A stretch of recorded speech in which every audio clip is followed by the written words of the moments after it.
1773 ईस्वी का regulating act.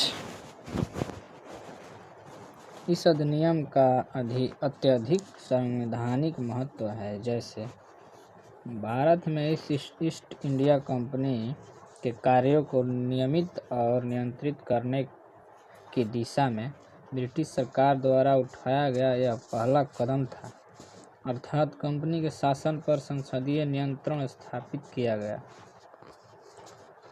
इसके द्वारा पहली बार कंपनी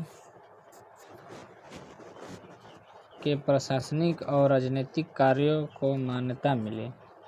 इसके द्वारा केंद्रीय शासन की नींव रखी गई। विशेषताएं: इस अधिनियम के द्वारा बंगाल के गवर्नर को बंगाल का गवर्नर जनरल पद नाम दिया गया तथा मुंबई एवं मद्रास के गवर्नर को इसके अधीन किया गया।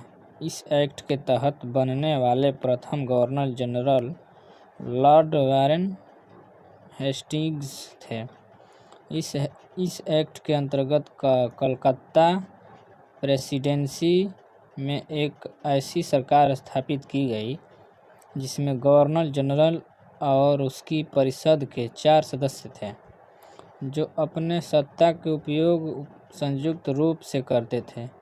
इस अधिनियम के अंतर्गत कलकत्ता में 1774 ईस्वी में एक उच्चतम न्यायालय की स्थापना की गई, जिसमें मुख्य न्यायाधीश और 3 अन्य न्यायाधीश थे। इसके प्रथम मुख्य न्यायाधीश सर एलिजाह इम्पे थे। अन्य 3 न्यायाधीश: पहला न्यायाधीश चैम्बर्स, दूसरा न्यायाधीश लिमेंस्टर, तीसरा न्यायाधीश हाइड।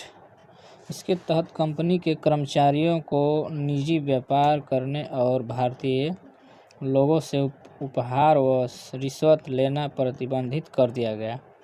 इस अधिनियम के द्वारा ब्रिटिश सरकार को बोर्ड ऑफ डायरेक्टर्स के माध्यम से कंपनी पर नियंत्रण सशक्त हो गया। इससे भारत में इसके राजस्व, नागरिक और सैन्य मामलों की जानकारी ब्रिटिश सरकार को देना आवश्यक कर दिया गया।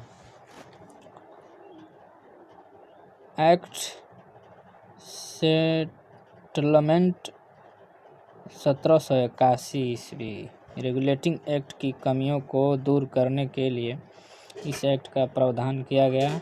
इस एक्ट के अनुसार कलकत्ता की सरकार को बंगाल, बिहार और उड़ीसा के लिए भी विधि बनाने का प्राधिकार प्रदान किया गया।